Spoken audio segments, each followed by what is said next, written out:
Já. Olha eu aqui outra vez com um novo vídeo, com novas informações. Quem gosta de antiguidades, né? Esse é o canal certo, o canal do Deltão. Hoje nós vamos falar sobre moedor de café. Então estamos aqui novamente. Olha quanta coisa tem na minha mesa.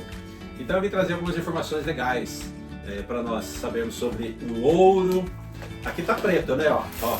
Mas isso daqui já foi chamado de ouro verde. Vocês sabem, né? Nós sabemos que isso daqui foi, até hoje é uma das economias do Brasil. Mas no período colonial isso daqui era muito valioso, né? Quando a gente lê sobre a história do café, o período escravocrata, lá nas regiões das Minas Gerais, na região do Rio de Janeiro, já visitei essas regiões, e são regiões bem interessantes no relativo ao café. Tem muito museu de café. Esse café tem um cheiro maravilhoso. Você sabe que uma ocasião eu comprei um café no sul de Minas, um café gourmet, que não era barato. Eu trouxe apenas um potinho.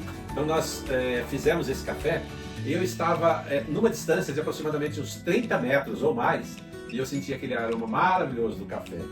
E café não significa dizer que, por exemplo, em grãos é o melhor. Não, café existe a qualidade do café, né? Onde ele foi produzido, se é no sul de Minas, se é no Espírito Santo, se é no Rio de Janeiro, se é um café de outro país, como da Colômbia, um café árabe, enfim, tem vários países, café africano, né?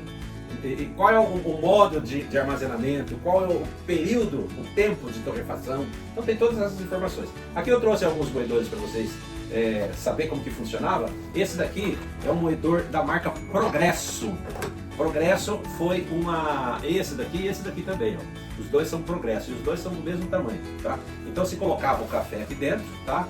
Se colocava o café aqui, esse está faltando uma tampinha, mas ele tinha uma tampinha antes. E girava, né? Fazia esse movimento e o café ia moendo e caindo dentro da gavetinha aqui, ó. Tá? É interessante, né?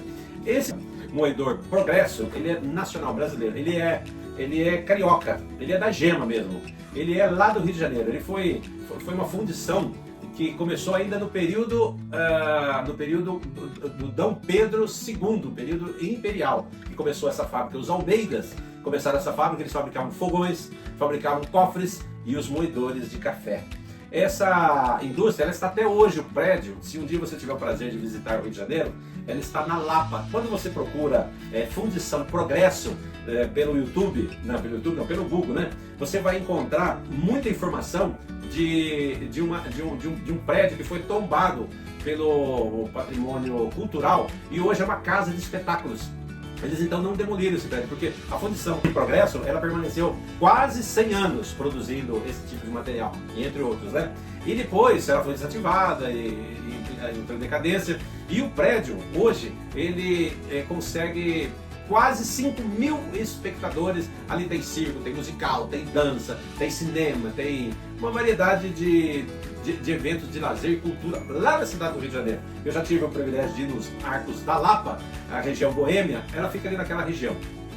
Quando eu estive no Rio, eu não tinha esse conhecimento da Fundição Progresso. E eu visitei o museu onde Getúlio Vargas morava, vivia, o Palácio do Catete. Tive o privilégio de conhecer o Palácio do Catete, onde viveu Getúlio Vargas, aonde ele também infelizmente se suicidou. Lá está o pijama, lá está a arma, lá está a carta, lá está o quarto do Getúlio Vargas, no Palácio do Catete, que já foi sede do governo do Brasil, né? Todos sabem. Bom, esse é o Progresso e esse daqui, esse é da marca Peugeot. Olha, não sei se vai dar para vocês verem aí a marca, mas é a marca Peugeot, Peugeot mesmo, francês.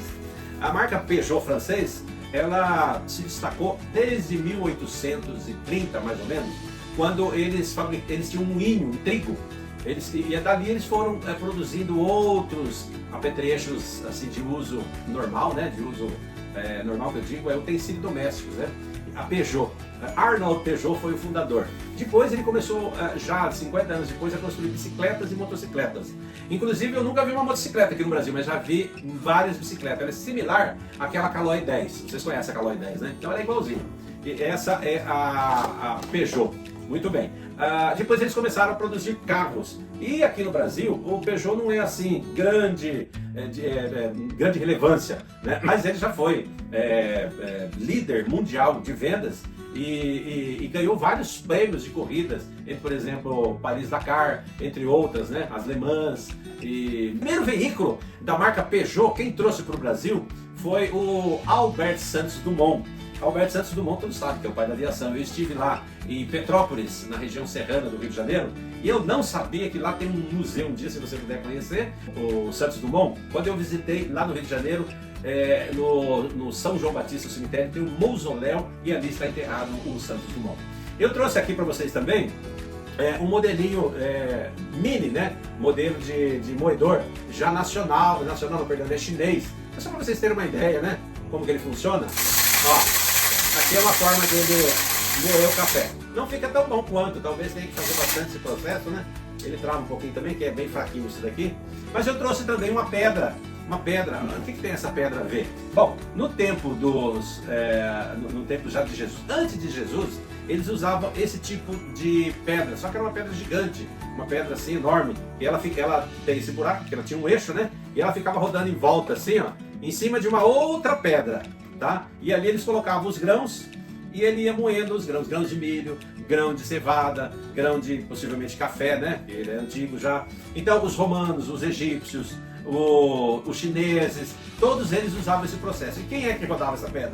Bom, essa pedra podia ser rodada pelo vento, né? Que tinha aquele moinho enorme que tem aquela hélice, podia ser rodado pela água, podia ser rodado por tração animal ou por pessoas, né? Por escravos ou funcionários. A maior parte era pelos escravos.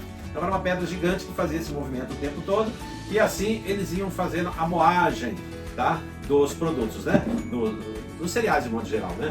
Porque todos sabem que a alimentação é uma coisa que sempre existiu e sempre foi cultivada, né? Desde a época antes de Jesus. E por falar em Jesus, eu encontrei na Bíblia, minha Bíblia está aqui, aquela antiguinha que eu mostrei para vocês, essa Bíblia é de 1950, e eu mandei encapar porque ela estava com a capa ruim, e ela não tem uso, o antigo dono dela não usava, ela ficou guardada o tempo todo.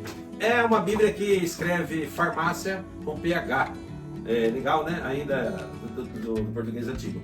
E eu encontrei aqui na Bíblia a moagem também. Vocês querem ouvir? Está no livro de Isaías, no capítulo 53. Isaías foi um profeta antes de Jesus, possivelmente uns 600, 700 anos antes de Jesus, e ele recebeu uma profecia falando sobre a pessoa do Senhor Jesus, que nem existia ainda. E ele diz assim, eu vou ler para vocês aqui, ó. Ele diz assim, Isaías 53, verdadeiramente ele tomou sobre nós as nossas enfermidades, as nossas dores, levou sobre si, por aflito, ferido de Deus e oprimido. Olha o detalhe aqui. Mas ele foi ferido por causa de nossas transgressões e moído por causa de nossas iniquidades. O castigo que nos traz a paz estava sobre ele, e pelas suas pisaduras fomos sarados. No versículo de número 10 diz assim, todavia o Senhor, o Deus Todo-Poderoso, o Papai do céu, agradou moê-lo, enfermar, quando a sua alma se puser por expiação pelo pecado. Verá a sua prosperidade, prolongará os seus dias, e o bom prazer do Senhor prosperará na sua mão. Olha, é bem interessante essa palavra, porque ela está falando do próprio Senhor Jesus.